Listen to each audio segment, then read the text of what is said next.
அஸ்ஸலாமு அலைக்கும் வரஹ்மத்துல்லாஹி வபரகாத்துஹு. அல்ஹம்துலில்லாஹி நஹ்மதுஹு வ நஸ்தஈனுஹு வ நஸ்தக்ஃபிருஹு வ நஊது பில்லாஹி மின் ஷுரூரி அன்ஃபுஸினா வ மின் ஸய்யிஆத்தி அமாலினா மை யஹ்திஹில்லாஹு ஃபலா முضில்ல லஹு வ மை யுضلில்ஹு ஃபலா ஹாதிய லஹு. வ அஷ்ஹது அன் லா இலாஹ இல்லல்லாஹு வஹ்தஹு லா ஷரீக லஹு வ அஷ்ஹது அன்ன முஹம்மதன் அப்துஹு வ ரசூலுஹு அம்மா பஅத். கண்ணியத்திற்குரிய எல்லாம் வல்ல அல்லாஹ் ஜல்ல ஷானஹு தஆலாவின் நல்லடியார்களே, நபிமார்களை தவிர எந்த மகான்களும் பெரியார்களும் அற்புதங்கள் நிகழ்த்த முடியாது என்ற தொடரை கடந்த பல வாரங்களாக நம்ம கேட்டு வருகிறோம். அதன் தொடர்ச்சியில் அந்த அற்புதங்கள் தொடர்பாக முக்கியமாக அறிந்து கொள்ள வேண்டிய ஒரு விஷயம் என்னவென்று சொன்னால்,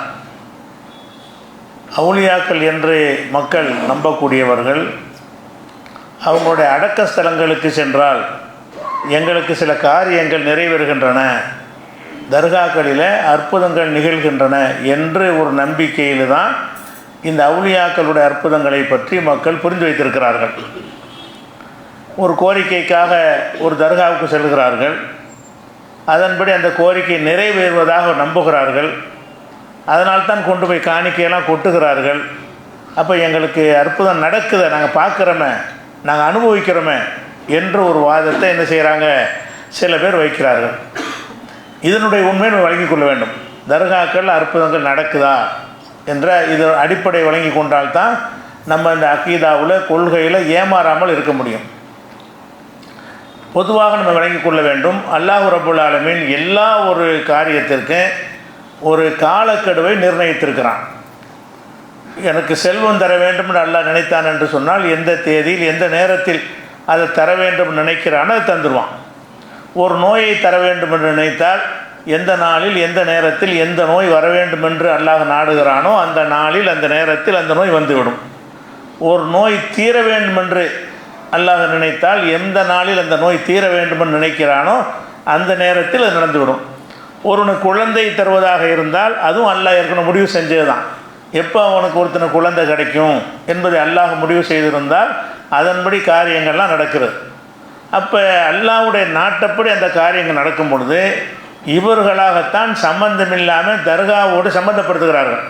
இப்போ தர்காவில் போய் 100 பேர் பணக்காரன் ஆகணும்னு சொல்லி கோரிக்கை வைக்கிறாங்கன்னு வைங்க, அதில் ஒருத்தரை 2 பேரோ பணக்காரர் ஆகிடலாம். அது அந்த அவுலியா செஞ்சார்னு எடுத்துக்கொள்ள முடியாது. அப்படின்னா 100 பேர் ஆகிருக்கணும். 100 பேர் போய் அந்த கோரிக்கை வைக்கிறார்கள், ஆயிரக்கணக்கான பேர் போய் ஒரு கோரிக்கை வைக்கிறார்கள். அதில் ஓரிருவருக்கு அது நிகழ்கிறது என்று சொன்னால் அப்போ அவர் செய்யலை, அவர் செய்வதாக இருந்தால் எல்லாருக்கும் தானே நிகழணும். எத்தனை பேர் எத்தனை தர்காக்களுக்கு புள்ள வேணும்னு கேட்டுட்டு போயிட்டு கடைசியில் பிள்ளைய எல்லாம் மூத்தா போனவங்களாம் இருக்கிறாங்க. ஒரு தர்கா பாக்கி இல்லாமல் குழந்தைக்காக வேண்டி அவங்க தர்காக்களில் வேண்டுதல் நடத்திவிட்டு கடைசியில் குழந்தை இல்லாத நிலையில் மரணித்தவர்கள்லாம் உங்கள் வாழ்க்கையில் பார்த்துருப்பீங்க. அப்போ அந்த குழந்தை அவங்க கொடுக்குறாங்கன்னா இவர் கொடுத்துருக்கணுமா இல்லையா?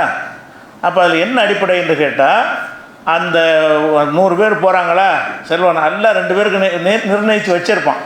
இந்த 2 பேரும் இந்த எத்தனாம் தேதி பணக்காரன் ஆவாங்கன்னு நினச்சிருப்பான். அந்த நேரத்தில் இவங்க தர்காவுக்கு போனவொன்னு அவுலியா கொடுத்தாருன்னு நினைத்து கொள்கிறார்கள். இப்படி நடக்கிறதே என்பதற்காக வேண்டி அவுலியாக்கள் அற்புதம் செய்தார்கள் என்று விளங்குறதா இருந்தால் இதைவிட அதிகமாக, உதாரணமாக நாகூருக்கு பக்கத்தில் வேளாங்கண்ணியில் போய் பார்த்தீங்கன்னு சொன்னால் இதைவிட அற்புதம் நிகழ்வதாக அந்த மக்கள் நம்புகிறார்கள். நம்பிக்கொண்டு போய் காணிக்கை கொட்டுகிறார்கள். நாகூரில் கொட்டப்படுற காணிக்கையை விட பல மடங்கு காணிக்கை அங்கே சேர்கிறது. அங்கே உள்ள காணிக்கையில் கண்ணாடி பேழையில் வைத்து காட்சிக்கு வைத்திருக்கிறார்கள். அதெல்லாம் என்ன காணிக்கை? அவங்களுடைய நோய்கள் குணமானது, அந்த அவங்களுக்கு செல்வம் கிடைத்தது, பிள்ளை கிடைத்தது, இதற்காக வேண்டி நன்றி செலுத்தும் விதமாக மக்கள் அளித்த காணிக்கைகளை தான் என்ன செய்கிறாங்க, ஃப்ரேம் போட்டு வைத்திருக்கிற காட்சியை பார்க்குறோம். அப்போ வேளாங்கண்ணிக்கு போகிறான், அவனுக்கு புள்ள கிடைக்கிது. அந்த வேளாங்கண்ணி மாதா தான் அந்த குழந்தை கொடுத்து தான் நம்புகிறான். அப்போ இதை வைத்து நீங்கள் நம்பினா அதையும் நம்புவீங்களா? தர்காவுக்கு போய் 2 பேருக்கு எது நடந்துருச்சு என்பதற்காக நீங்கள் அவுலியா செஞ்சார் நினைப்பீர்களே, ஆனால் அப்போ அங்கே செஞ்சது யார்? அதுக்கு மாத்திரம் என்ன செய்வீங்கன்னு அது அல்லா தான் செஞ்சாமீங்கல்ல. அதுக்கு முஸ்லீம் என்ற முறை உங்களுடைய பதில் என்ன? வேளாங்கண்ணிக்கு போகலான்னு சொல்லுங்க. இல்லாட்டி அவங்க ஒரு அவுலியா தான், அங்கேயும் கோரிக்கை வைக்கலாம் அப்படின்னு சொல்வீர்களா? சொல்ல மாட்டீங்க. இன்னும் சொல்ல போனால் நம்ம இந்தியாவிலே ஒரு இந்து மக்கள் என்ன செய்வாங்கன்னா பணக்கார சாமின்னு சொல்லுவாங்க. திருப்பதியில் இருக்கிற வெங்கடாஜலபதிங்கிற அந்த கோயிலை தான் அதிகமாக உண்டியலில் பணம் கொட்டக்கூடிய ஒரு கோவில். அது எல்லாம் 2000 ரூபா கட்டு 1000 ரூபா கட்டுகளாக கொண்டு போய் போடுவார்கள். தங்க பாலங்களை கொண்டு போய் என்ன செய்வாங்க, உண்டியலில் கொட்டுவார்கள். அவங்களாம் ஏன் கொட்டுறாங்க? ஏதோ எதோ நினச்சிருக்கான், நடந்து போச்சு தானே. ஏதோ சில காரியங்களை அவன் நினைத்திருக்கிறான், அவன் நினச்சபடி நடந்து விட்டது. நடந்த உடனே இவர் தான் தந்தார் நினச்சிக்கிறான். அப்போ அங்கே போகிறவன் அவர் தந்தார் நினச்சிக்கிறான், இங்கே போகிறவன் இவர் தந்தார் நினச்சிக்கிறான், நாகூருக்கு போகிறவன் என்ன செய்கிறான், அதே மாதிரி ஒரு ஆண்டவர் தான் தந்தார் நினைக்கிறான். அப்போ சிந்தித்து பார்க்கணும், இது மாதிரி எல்லாருக்கும் நடக்குதா இல்லையா? நீங்கள் அவுளியாக்கள் அற்புதம் நிகழ்த்துகிறார்கள், தர்காவில் அற்புதம் நிகழ்த்துன்னு சொன்னீர்களே, ஆனால் குட்டி குட்டி வழிபாட்டு தலங்கள்லையும் இது நடக்கிறது. சின்ன வழிபாட்டு தலங்கள் அங்கங்கே வச்சுருப்பாங்களே, அந்த சிலைகளுக்கு போய் அந்த சாமிகளுக்கு ஒரு கோரிக்கை வைக்குவான். அவங்க கோரிக்கை நிறைவேறினதுக்காக என்ன செய்வான்னு கேட்டால் அங்கே அதுக்கு கட்டடமே கட்டி கொடுப்பான். பெரிய லட்சக்கணக்கான ரூபாய் நன்கொடை கொடுப்பான். அவன் என்ன நம்புகிறான், இவர் தான் நமக்கு தந்தார்னு நம்புகிறான். அப்போ அந்த அவுளியாக்கள் அற்புதம் நிகழ்த்துகிறார்கள் நம்பிக்கைக்கு அடிப்படை என்னன்னு சொன்னால், ஒரு சிலருக்கு அல்லாஹ் நாடுகிற நேரத்தில் சில காரியங்கள் நடக்கும். புள்ளை இல்லாத 100 பேர் போவாங்க. அந்த ஒரு 2 பேருக்கு இத்தனை வருஷத்தில் புள்ள வரும்னு அல்லாஹ் தீர்மானம் பண்ணியிருப்பான். அந்த நேரத்தில் இவன் அங்கே போனான்னு சொன்னால் அவர் தந்தார் நினச்சிக்கிடுவான். அந்த நேரத்தில் இங்கே போனான்னு சொன்னால் இவர் தந்தார் நினச்சிக்கிடுவான். அந்த நேரத்தில் இந்த பக்கம் போனால் இவர் தான் தந்தார் நினச்சிக்கிடுவான். அப்போ தருவது என்னென்னு கேட்டால் போகாதவனு கிடைக்காது. எப்படி 100 பேர் பிள்ளை இல்லாமல் இருக்கிறான், கடவுளே இல்லைங்கிறான், அவனுக்கு சில ஆண்டுகளுக்கு பிறகு குழந்தை வந்துடுது.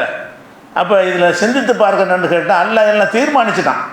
அல்லாஹ்வுடைய தீர்மானத்துக்கு ஏற்ப தான் எல்லாம் நடக்கிறதே தவிர அவங்க நடத்துறது இல்லை. இன்னொன்று கவனிக்கணும், ஒருத்தர் நடத்துகிறார் என்பதற்கு இந்த ஊகமாக நீங்கள் நம்புவதை விட உங்கள் கண்ணு முன்னாடி தெரிகிற உண்மை என்ன? அவர் இறந்து விட்டார் என்பது தெரிஞ்ச உண்மை தானே. எதுக்கு அடக்கம் பண்ணி வச்சிய? ஒருத்தர் அப்படியாண்டு அடக்கம் பண்ணி வச்சு எதுக்கு அடக்கம் பண்ணி வச்சிங்க? அவர் மூத்தா போயிட்டார்னு அர்த்தம். பேச மாட்டார், நடக்க மாட்டார், சாப்பிட மாட்டார், சிரிக்க மாட்டார், அசைய மாட்டார், கேட்க மாட்டார். அதான மௌத்துக்கு அர்த்தம். அப்போ மௌத்தாகிட்டார்னு தெரிஞ்சு ஒருத்தர் அடக்கம் பண்ணி இருக்கும் பொழுது அவர் செய்வார்னு இப்படி நம்ம இதான சிந்திக்கிற முறை யார் செய்கிறார்னு நினைக்கிறீர்களோ அவர் ஆற்றல் அற்றவராக உங்கள் கண்ணு முன்னாடி இருக்கிறார். உங்கள் கண்ணு முன்னாடி எந்த ஆற்றலும் இல்லாமல் மூத்தா போய் செத்து போய் புதைச்சி வச்சிருக்கிறார்கள். தோண்டி பார்த்தா இருக்குமான்னு தெரியாது. அந்த நிலையில் இருக்கிற தெரிந்து கொண்டு அவர் மூலம் அற்புதம் நிகழ்த்து நம்போது எப்படி? அதே மாதிரி ஒரு வேறு தெய்வங்கள் சிலைகளை பொருளை வச்சு வணங்குறான்னு வைங்க, அது என்னது? அது ஒரு பொருள், அது கேட்காது, பேசாது, உதவாது, நமக்கு எதுவுமே செய்யாதுன்னு தெரியுது. அப்போ கண்ணு முன்னாடி நம்ம அறிவு சொல்லுகிறது இவற்றுக்கெல்லாம் ஆற்றல். ஒரு உசுரோடு உள்ள மனுஷனை வச்சு சொன்னால் கூட கொஞ்சம் நம்பலாம். ஏன்னுக்கிட்ட அவன் அசைகிறான், பேசுகிறான், அவனால் சில காரியங்கள் இயக்கங்கள் அந்த மனுஷன்ட்ட நிகழ்கிறது. நம்ம மக்களோட நம்பிக்கை எப்படி இருக்குன்னா, மூத்தா போனாலை பற்றி நம்புகிறாங்க. இறந்து போய் விட்டார். இறப்புக்கு என்ன அர்த்தம், மூத்துக்கு என்ன அர்த்தம்னு கேட்டால் இன்கத்த அன்பு அமலுகு, செயல்பாடுகள் முடிந்து விடுவதற்கு பேர் தான் மூத். ரசூலுல்லாஹ் சொல்கிறாங்க, இதா மாத்தல் இன்சான், ஒரு மனுஷன் மரணித்து விட்டான் என்று சொன்னால் இன்கத்த அன்பு அமலுகு, அவனை விட்டு அவனுடைய எல்லா அமலும் முடிந்து விடுகிறது. அப்போ செயல்பாடுகளை முடிஞ்சிருச்சுங்கிறது அல்லாஹ் என்ன செய்கிறான், ஒரு முடிவு எடுக்கிறான் மூத்தின் மூலமாக. அப்போ யாருக்கு செயல்பாடுகளை முடிந்து விட்டதோ அவர்கிட்ட போய் நம்ம என்ன செய்கிறோம்னு கேட்டால் கோரிக்கை வைக்கிறோம். அவர் அல்லாவும் சொல்கிறான், அல்லாஹ் சொல்ல தேவையில்லை, உங்களுக்கே தெரியுது.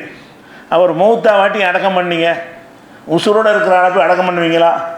ஆற்றலோடு இருந்தால் பூமி மேற்பரப்பில் போட்டு வைக்க வேண்டியது தானே. எதுக்காக கொண்டு அடக்கம் பண்ணீங்க? அதுக்கு மேலே இருந்தால் நாரி போயிடும், அதான காரணம். அதுக்கு மேலே பூமியில் போட்டோம்னா நாட்டம் எடுத்து போயிடும், அழுகி போயிடும். இந்த காரணத்திற்காக கொண்டு போய் புதைத்து வைத்து விட்டு பவர் ஏறிடுச்சுன்னா எப்படி இது அவனுக்கு கராமத்து விளங்குது, தர்காவில் நடக்குன்னு எப்படி நம்ப முடிகிறது இவர்களால்? அப்போ இதுதான் உங்களுக்கு ஆதாரமாக இருக்கும் என்று சொன்னால், இதே ஆதாரத்தை மற்றவங்கள எல்லா நம்பிக்கையாளர்னு சொல்லுவாங்களே. இப்போ இஸ்லாமே தேவையில்லையே.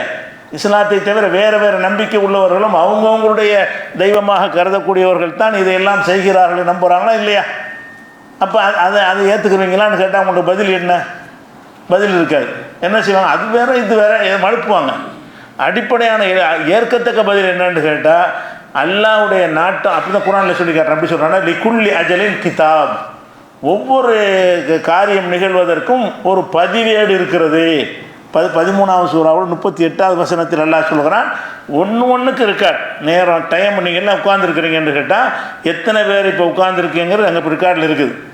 யார் யாரை கேட்டுக்கிட்டு இருக்கேங்கிறது வரைக்கும் ரெக்கார்டில் இருக்குது. எவ்வளோ நேரத்துக்கு நான் பேசுவேன் என்பது அல்லாவுடைய ரெக்கார்டில் இருக்குது. பேசுறதுக்கு முன்னாடியே நான் எவ்வளோ நேரம் பேசுவேன், என்ன பேசுவேன் என்பது ரெக்கார்டில் இருக்குது. நான் பேசுவதை எத்தனை பேர் கேட்குறீங்க, எத்தனை பேர் கேட்காமல் இருக்கிறீங்க, அதுவும் ரெக்கார்டில் இருக்குது. அப்போ ரெக்கார்டில் உள்ளபடி தான், அல்லாவுடைய பதிவேட்டில் உள்ளபடி தான் எல்லாம் நடக்குதுங்கும் போது இப்போ அப்படி தானே வறுமை செல்வமும் நடக்கும். உங்களுக்கு செல்வம் வரும் என்று சொன்னால் அல்லாஹ் எழுதாமல் வந்துருமான, எழுதுனது தானே வருது.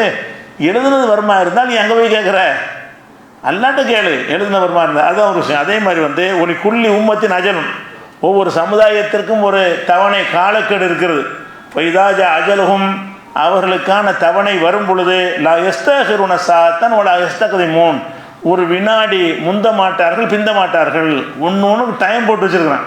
அந்த டைம் வந்துருச்சுன்னு சொன்னால் உனக்கு அந்த நேரத்துக்கு எல்லாமே கிடைச்சிடும். முந்தவும் மாட்டார்கள் பிந்தவும் மாட்டார்கள்ங்கிற ஒரு விஷயத்தை 7வது சூறாவில் 34வது வசனத்தில் எல்லாம் சொல்லி காட்டுகிறான்.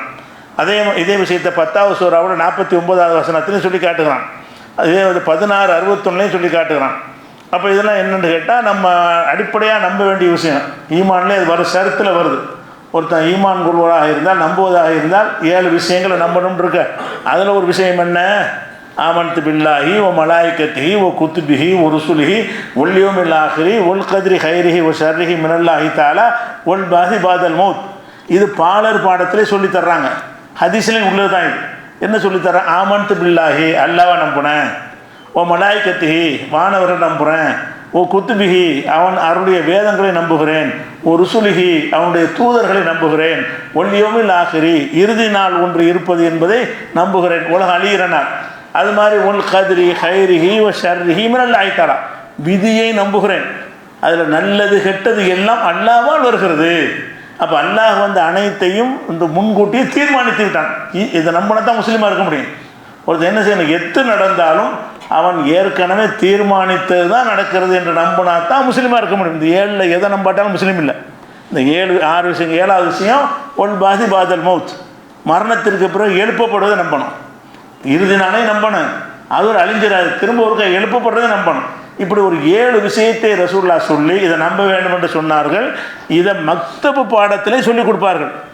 சின்ன பிள்ளையெல்லாம் மனப்பாடம் பண்ணியிருக்கோம். நாங்கள்லாம் சின்ன வயசில் மனப்பாடம் பண்ணியிருக்கிறோம். ஆமன்து பில்லாஹி ஒ மலாய்கத்திஹி ஒ குத்துபிஹி ஒ ருசுலிஹி ஒல் யௌமில் ஆஹிரி ஒல் கத்ரி ஹைரிஹி ஒ ஷர்ரிஹி மினல்லாஹி தஆலா ஒல் பாதி பாதல் மௌத். அப்போ அந்த ஒல் கத்ரி ஹைரிஹி ஒ ஷர்ரிஹி மினல்லாஹி தஆலா, அதுக்கு என்ன அர்த்தம்? அதை நம்பினா நீங்கள் எப்படி நம்பணும்? விதி அல்லாஹ் ஏற்பாடு செஞ்சு நடந்துடும். குழந்தை இல்லையா, தருவோம். அல்லாஹ் தரும்போது தருவான். அதுக்கு எங்கே போகணும்? எந்த நேரத்தில் வர வேண்டும் என்று முடிவு செஞ்சுருக்கிறானோ அது அல்லாஹ் தருவான். அவன்கிட்ட முறையிட்டு கொண்டே இருக்க வேண்டுமே தவிர, ஆனால் விதியை அல்லாஹ் கூட மாற்றுவான். அவன் எழுதின விதியை துவாவின் மூலமாக என்ன செய்வான்? அல்லாஹ் மாற்றுறதுக்கு வாய்ப்பு இருக்கிறது. ஆனால் வேறு இடத்துக்கு போய் மாற்ற முடியுமானா முடியாது. எழுதுனது தான் நடக்கும். எழுதியது மாறவே செய்யாது என்பதுதான் இஸ்லாத்தின் அடிப்படை. அப்போ இதை விளங்கி கொண்டோம் என்று சொன்னால் நம்ம யாராவது அவுலியாவுக்கு கராமத் செஞ்சாரு அந்த தர்காவில் விளங்குன்னு சொல்லுவோமா? இவ்வளோ தர்காக்கள் கட்டப்பட்டாலும் காரணம்னா அந்த கட்டுக்கதைகள் தான். இன்னும் சொல்ல போனால் ஒரு 100 பேர் போகிறான். 100 பேர் போய் புள்ள வேணும்னு போய் கேட்குறான். 2 பேருக்கு குழந்தை வந்துருச்சு, ஒரு ஆளுக்கு வந்துருச்சு. 99 பேர் குழந்தை இல்லை. இந்த ஊருத்தன் இருக்கான் பாருங்க, இவன் என்ன செய்வான்னு கேட்டால் பயங்கரமாக பில்டப் பிரச்சாரம் பண்ண ஆரம்பிச்சிருவான். அவுளியா குழந்தை கொடுத்தாருன்னு பிரச்சாரம் பண்ண ஆரம்பிச்சிருவான். இந்த 99 பேர் இருக்கான்ல, அவன் என்ன செய்யணும்? நான் பண்ண அவுளியாவா ஒன்றும் இல்லை அப்படி சொல்லணுமா? இல்லையா? சொல்ல மாட்டான். நம்ம ஏதாவது சொன்னால் ஒன்று ஆயிருமோ அப்படின்னு பேச மாட்டேங்கிறான். அதாவது அவனுக்கு காரியம் நிறைவேறியவன் இவங்களுக்கு சேர்த்து 100 மடங்கு பேசிப்படுறான். யாருக்கு நிறைவேறலையோ அவன் வெளியே சொல்ல மாட்டேங்கிறான். நம்ம ஏதாவது அவுளியாவை பற்றி சொன்னோம்னு சொன்னால் இன்னும் ஏதாவது ஏற்பட்டுருமோ, அவுளியா இன்னும் கொஞ்சம் பாதிப்பை உண்டாக்கிடுவாரோன்னு அதனால தெரிய மாட்டேங்குது. காரியம் நிறைவேறாதவர்கள் அதை பற்றி பேசுவதில்லை. நிறைவேறியவர்கள் பன்மடங்கு சேர்த்து பேசுகிறார்கள். அதன் காரணமாகத்தான் தர்காக்களில் அற்புதம் நிகழ்வதாக ஒரு நம்பிக்கை நிலவுகிறதே தவிர, உண்மையில் தர்காக்கள் நடப்பதாக இருந்தால் எல்லாருக்கும் நடக்குமா? நடந்து இருக்குதா? ஒவ்வொருத்தரும் நீங்கள் எத்தனை கோரிக்கை தர்கா நம்பிக்கை உள்ளவர்கள் சிந்தித்து பார்க்கணும். எத்தனை கோரிக்கைகளுக்கு தர்காவுக்கு போகிறீங்க? ஒரு தர்காவில் கோரிக்கை நிறைவேறலைன்றோன்னு அடுத்த தர்காவுக்கு போகிறீங்க. அது முடியலைன்னா அடுத்த தர்காவுக்கு போகிறீங்க. தமிழகத்தில் உள்ள ஒவ்வொரு தர்காவும் பத்தலைன்னு சொல்லிட்டு அப்புறம் அஜ்மீர் வரைக்கும் போகிறீங்க. இதெல்லாம் என்ன காரணம்? போன காரியம் நிறைவேறலை. இப்படி நீங்கள் அனுபவத்தில் பார்க்குறீங்களா? கடைசி வரைக்கும் போயிட்டு நிறைவேறாமல் போயிடுறீங்க. பணத்தை கேட்காத எவனாவது இருக்கிறானா? மெயின் கோரிக்கை என்ன வைப்பான்? எல்லோரும் பணத்தானே கேட்பான். எந்த மனுஷனாக இருந்தாலும் ஃபஸ்ட்டு கோரிக்கை அவனுக்கு என்னவாக தான் இருக்கேன்? நல்ல பணக்காரனாக்கடலாம். மற்றெல்லாம் ரெண்டாவது தான். எந்த மனுஷனாக இருந்தாலும் சரி பணத்தை கேட்காதவன் இருக்க மாட்டான். 10 பிள்ளையை கேட்கும்போது கூட அந்த பணத்தை சேர்த்துக்கிறோம். செல்வத்தை கேட்காத மனுஷனே இருக்க மாட்டான். ஏன்னா அதை கொண்டு என்ன வேணாலும் செய்யலாம்ல அப்படின்னு ஒரு நம்பிக்கையில் பணத்தை கேட்குறான். அப்போ பணத்தை எல்லோரும் கேட்டாங்களே, அப்படின்னா தர்காவுக்கு போகிற எல்லோரும் பணக்காரனோட இருக்கணும். அவர் தான் தருவாரையானால் எல்லோரையும் பணக்காரனாக்கி விடணுமே. அதை நம்ம பார்க்கணும். அதனால் நம்ம விளங்குற விஷயம் என்னென்னு கேட்டால், தர்காக்கள்லாம் அற்புதங்கள் நிகழ்வது. இன்னும் சொல்ல போனால் ரசூலுல்லாஹ் சொல்கிறாங்க, கருவறையில் இருக்கும்போது முதல்ல அல்லாஹ் வந்து இந்த விதியை 2 இடத்துல எழுதுகிறான். முதல்ல உலகமெல்லாம் படைக்கப்படுவதற்கு முன்னாடியே அவனுடைய லஹுல் மஹ்ஃபூலுங்கிற பதிவேட்டில் எல்லாத்தையும் எழுதிடுறான். அதுக்கப்புறம் இந்த குழந்தை உருவாகுதில்ல கருவறையில், அப்போ ஒரு மலக்கு அனுப்பி என்ன செய்கிறான்னு கேட்டால், ஒவ்வொரு குழந்தைக்கும் என்னென்ன விதி என்பது 2வது ரெக்கார்ட் பண்ணுறாங்க, உறுதிப்படுத்துகிறான். எப்படி இவன் எவ்வளோ நாள் வாழ்வான், ஃபமர் ரிசுக்கு, எவ்வளோ ரிசுக்கு இவனுக்கு கிடைக்கும். ரிசுக்கு என்றால் அவன் அனுபவிக்கிற எல்லா செல்வங்களும். இவ்வளோ சாப்பிடுவான், இவ்வளோ ஆணை வைப்பான், இவ்வளோ பங்களா கட்டுவான், இத்தனை கார் வச்சுருப்பான், இத்தனை சைக்கிள் வச்சுருப்பான்னு சொல்லி அவனுக்கு கிடைக்கிற எல்லா செல்வங்களை பற்றிய ரெக்கார்டையும் வந்து கருவில் 4வது மாதம் 120 வரும் பொழுது மலக்கு வந்து என்ன செய்கிறாரு, எழுதுகிறாருன்னு ரசூலுல்லாஹ் சொல்கிறாங்க. அதே மாதிரி ஃபமர் ரிசுக்கு ஃபமர் அஜல், அவனுடைய அஜல் என்றால் எவ்வளோ காலத்துக்கு வாழப்போகிறான் இவன் அப்படிங்கிற ஒரு விஷயத்தையும், எவ்வளோ ரிசுக்கு இவனுக்கு கிடைக்கும் என்ற விஷயத்தையும் முதல்ல எழுதியாச்சு. உலகம் படைக்கிறதுக்கு முன்னாடி அதில் எழுதிட்டான். அதை 2வது தடவை என்ன செய்கிறான், ரெக்கார்டு பதிவு பண்ணுறான். ஒரு மனுஷன் கருவறையில் உருவாகும் பொழுது பொய்யுக்குத்தபு கதா அழிக்க ஃபீ பத்தனி உம்மிகி, தாயின் கருவறையில் இருக்கும்போது எழுதியாச்சுங்கிறான். அப்போ நீ பணக்காரன் ஆவியா இல்லையாண்டு அம்மா வயத்தில் இருக்கும்போது எழுதியாச்சு. அப்போ எழுதினபடி வந்துருமா இல்லையா? எப்போ நீ பணக்காரன் ஆவேன்னு எழுதிட்டான இப்போ வந்துருமா இல்லையா? அதை நம்பி அல்லாஹ்வுக்கு நன்றி செலுத்தி கொண்டு அல்லாட்ட கேட்டுட்டு இருக்கணுமே தவிர, நீ வந்து அந்த அதிகாரம் இல்லாதவர்கிட்ட போய் ஏன் கேட்குற? அவர் எப்படி செய்வார்? அல்லாஹ் எழுதுன உடைச்சி மாற்றிட்டு வரப்போ அல்லாஹ் வந்து உனக்கு கடைசி வரைக்கும் வருமாதான் எழுதி வச்சுருந்தான் என்று சொன்னால், அந்த அவளை அதெல்லாம் உடைச்சி நான் மாற்றிடுவேன் என்று செய்ய முடியுமா?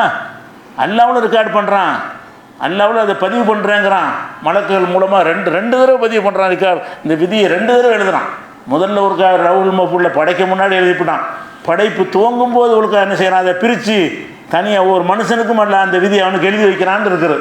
அப்போ இதுதான் நம்முடைய நம்பிக்கையாக இருக்கும் என்று சொன்னால், அப்போ நம்ம என்ன நினைக்கணும், எங்கே போனாலும் ஒன்றும் ஆகாது, அவுளியா ஒன்றும் செய்கிறதில்லை, மகான்கள் யாரும் செய்கிறதில்லை, எந்த தெய்வங்களும் எதுவும் செய்வது இல்லை, உரிய நேரம் வரும் பொழுது அவன் வந்து காரியம் நிறைவேறும்.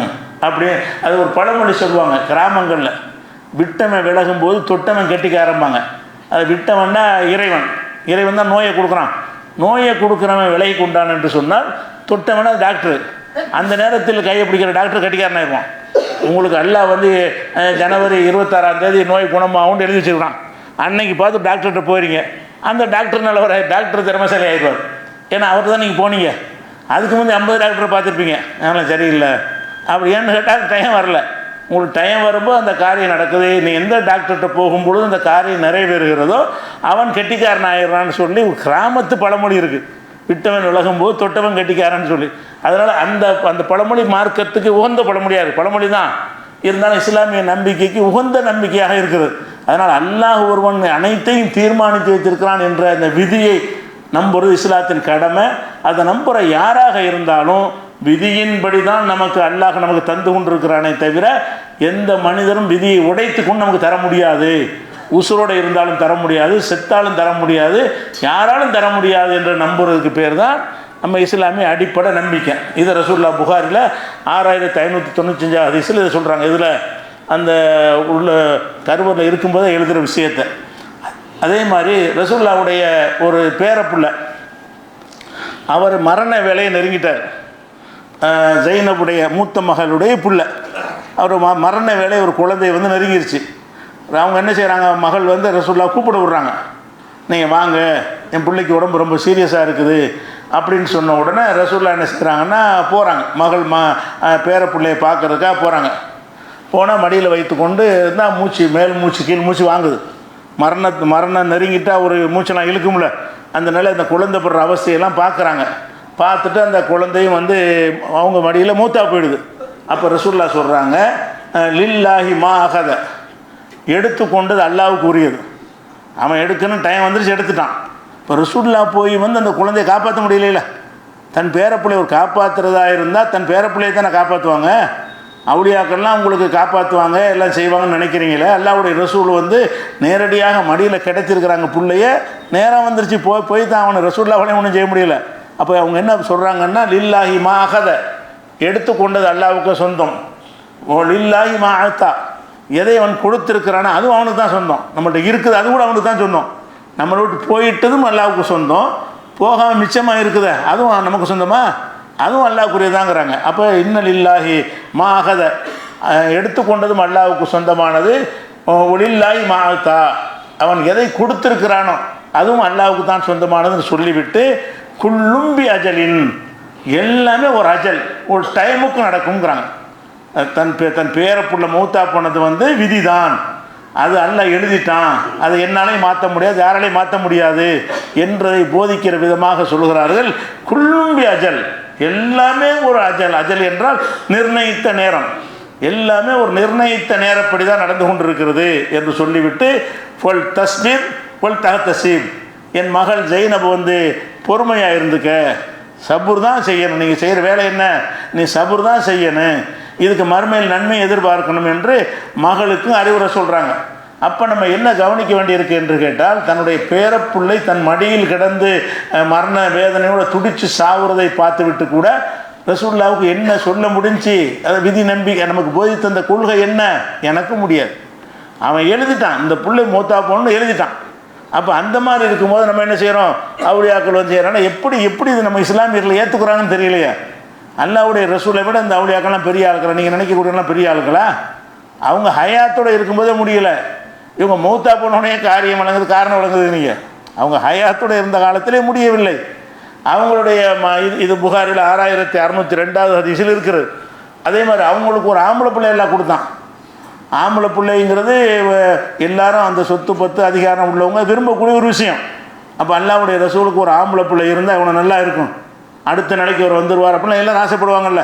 நமக்கு பிறகு இந்த ஆட்சி அதிகாரத்தெல்லாம் கைப்பற்றுறதுக்கு ஒரு பிள்ளை இருக்கணும்னு எல்லாருமே ஆசைப்படுவாங்க.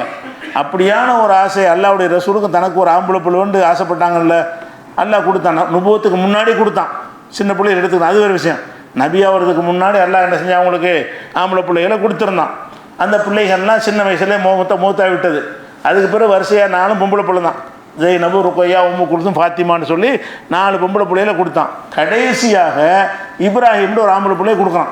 மதீனாவுக்கு வந்த பிறகு மாரியா மூலமாக என்ன செய்கிறான், அவங்களுக்கு ஒரு ஆம்பளை பிள்ளையை கொடுக்குறான்.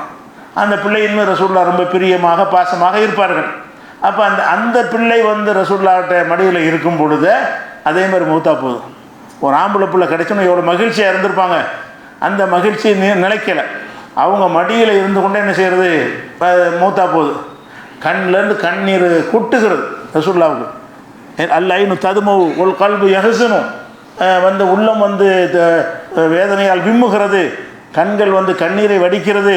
ஓ இன்னாலி ஃபிராக்கிகை யா இப்ராஹீமில் மகசூம், இப்ராஹீமை மகனை பார்த்து அந்த பிள்ளையை பார்த்து சொல்கிறாங்க, இப்ராஹீமே உன்னுடைய பிரிவுக்கு நாங்கள் வருந்துகிறோம், என்ன செய்ய முடியும், அல்லாஹ் நாடினது நடக்கும்னு சொல்லிட்டு அப்போ என்ன செய்கிறாங்க, ரசூல் ஸல்லல்லாஹு அலைஹி வஸல்லம் அவன் நாடியதான் நடக்கும்னு சொல்கிறாங்க. அப்போ தனக்கு கிடைச்ச ஒரு ஆம்பளை பிள்ளை கிடைச்சும் கூட அங்கே அந்த அவங்க மடியில் அந்த குழந்தையை மரணிக்கிற காட்சியை பார்த்துட்டு விட கண்ணீர் விட்டு தான் அழ முடிஞ்சிச்சு, ஒன்றும் செய்ய முடியாதுன்னு சொன்னாங்க. அவங்க மடியில் வச்சு தானே அந்த குழந்தை 36 வயசில் வயசாகி போய் மரணிச்சா கூட அது ஒரு கணக்கில் எடுத்துக்கலாம். இது மரணிக்கிற வயசு இல்லையே, உலக வழக்கப்படி குழந்தைகளை மரணிக்கிற வயசு இல்லையே, அந்த வயசில் இருக்கிற மரணிக்கிறது ரசூலுல்லாஹ் ஏதாவது செய்ய முடிஞ்சா, முடியலை. ஏன் முடியலைன்னு கேட்டால் விதி. இப்ராஹிம் ஒரு குழந்தையை கொடுக்கணும் என்று விதி, கொடுத்த குழந்தையை கொஞ்ச நாளில் எடுத்துக்கணுங்கிறது விதி. அப்போ இன்னலகு முருதேன் ஃபில் ஜன்னா, சொர்க்கத்தில் இவருக்கு பாலூட்டுகிற ஒரு அண்ணன் இருப்பார் என்று ரசூலுல்லாஹ் சொன்னாங்க. அவ்வளோதான் சொல்ல முடிஞ்சே தவிர இந்த குழந்தையை நான் காப்பாற்றிடுவேன், உயிர் பற்றி எழச் செய்வேன்னு சொல்லவில்லை. அதனால் என்ன நம்ம விளங்கணும்னு கேட்டால், யாராக நபிமார்களாக இருந்தாலும் யாராக இருந்தாலும் சரி அந்த டயத்தை முந்த முடியாது. அந்த டயத்துக்கு வர வேண்டி வந்தே தீரும். இது நம்மளுக்கு வேணும். எவ்வளோ கஷ்டப்படுவீங்க, துன்பப்படுவீங்க. நான் ரொம்ப நாளாக கேட்ட நிறைவேற மாட்டேங்குது, நீ கேட்டுகிட்டே இருப்பா, கேட்டதுக்கெல்லாம் கூலியை தருவான். நிறைவேறலைன்னா அவன் ஒரு நேரம் வச்சுருக்கிறான், அவன் நேரத்தை தான் தருவான். இத்தனாம் தேதி தரணும்னு உனக்கு நினச்சிருக்கும் போது நீ அதுக்கு முந்தைய எனக்கு தரலன்னு கேட்க முடியாது. அந்த விதி நம்பிக்கை இருப்பது வந்து பல வகையில் உங்களை ஆறுதல் படுத்தும். பல வகையில் எத்தனை கோரிக்கை உங்களுக்கு இருக்கும், நிறைவேறாமல் இருக்கும். எவ்வளோ நாளாக கேட்டுட்ருப்பீங்க, அல்ல நிறைவேற்றணும்னு நினைப்பீங்க. அப்படி கூட ரசூல் என்ன செய்கிறாங்க, அப்படி இது தளர்ந்துடாதீங்க. அல்லாஹ் உங்கள் துவாக்களை ஏற்றுக்கிறவான். ஒன்று நீங்கள் கேட்டதே தருவான், இல்லைன்னா அதுக்கு பதிலாக வேறு ஒரு சிறந்ததை தருவான், அல்லது உங்களுக்கு வர இருக்கிற ஒரு துன்பத்தை விளக்குவான். அதனால் கேட்டுக்கிட்டே இருங்கன்னு சொல்கிறாங்க.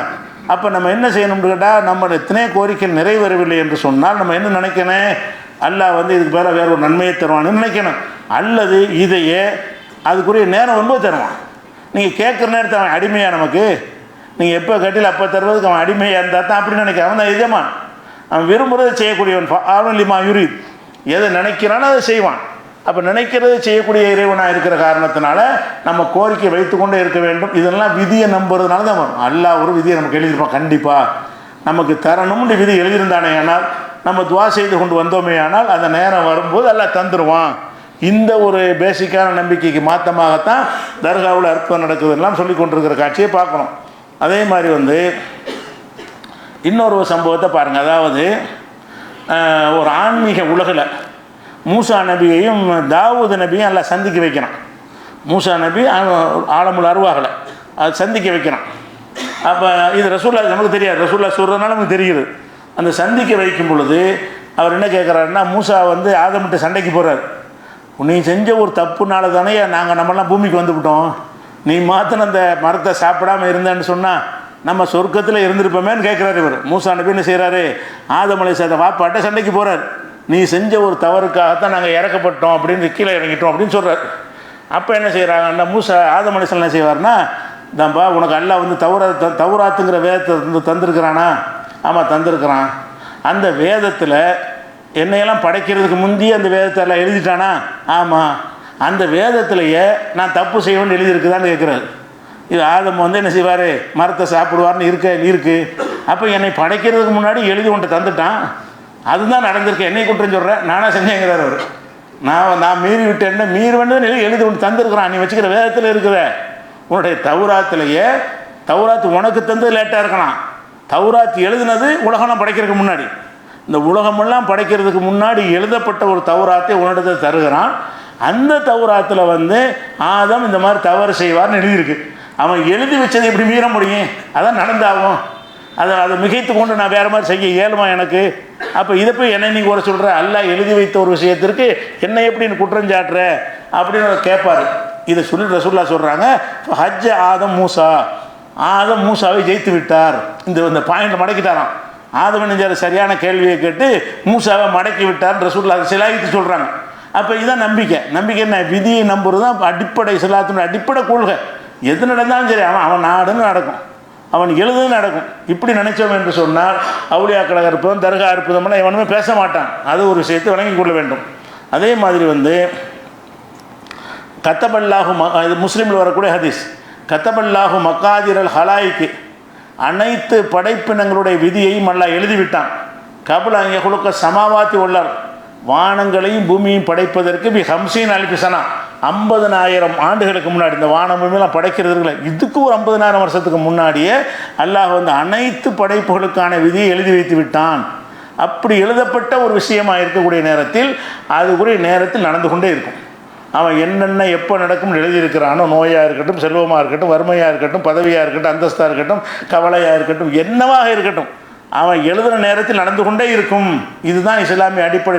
இதை நம்பினார்களே ஆனால் எனக்கு அவுலியா தந்தார்னு சொல்ல மாட்டார்கள் என்பது அடிப்படை வழங்கி கொள்ள வேண்டும். இது குறித்த மேலும் சில விஷயங்கள் இன்ஷா அல்லாஹ் நம்ம அடுத்தடுத்த வாரங்களில் பார்க்கலாம். அஸ்ஸலாமு அலைக்கும்.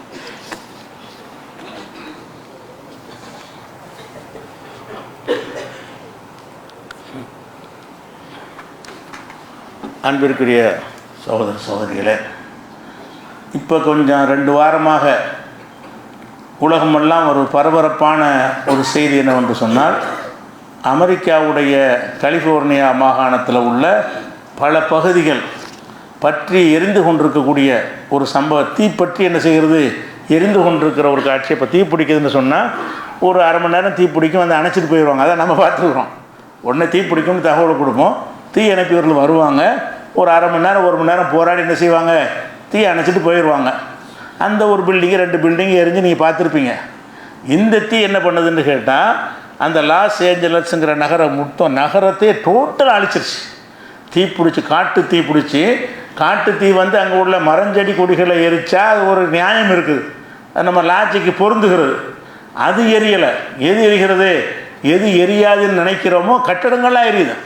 இருக்கிற பெரிய பெரிய 50 மாடி கட்டடம், 100 மாடி கட்டடம், 60 சொகுசு எல்லாமே ஹாலிவுட்லாம் அங்கே தான் இருக்குது.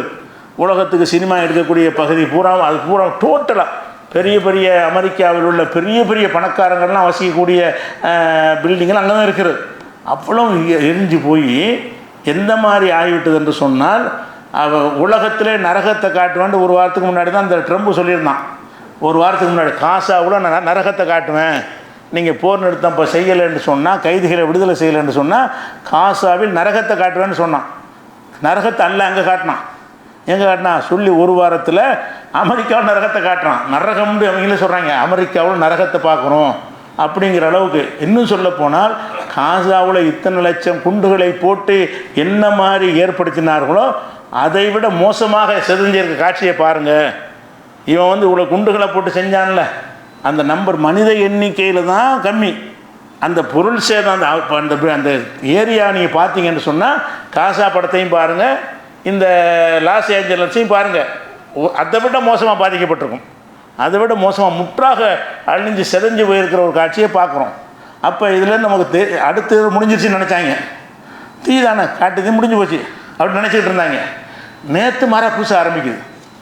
நேற்று ஆரம்பித்து அதை விட கொடூரமாக கடுமையான காற்றோடு இப்போ கொடூரமாக மறுபடியும் நேற்று இன்னைக்கு வரைக்கும் என்ன செய்கிறது, இந்த நிமிஷம் வரைக்கும் பற்றி எரிந்து கொண்டிருக்கிறது. இவங்களால் வந்து அமர்த்த முடியலை, தண்ணி ஊற்ற முடியலை, தண்ணி இல்லை, அந்த மாதிரி இருக்கிற மக்கள்லாம் வெளியேறுங்கன்னு 35,000 பேர் வசிக்கக்கூடிய ஒரு பகுதியில் எல்லோரும் வெளியே போங்கன்ட்டாங்க.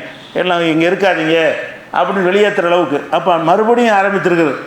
இவங்க செஞ்ச ஒரு செயலுக்கு எல்லாம் பதிலடி கொடுக்குறானோ நமக்கு சந்தேகம் வருது. அப்படி ஒன்று உறுதியாக நம்ம சொல்ல இயலாது.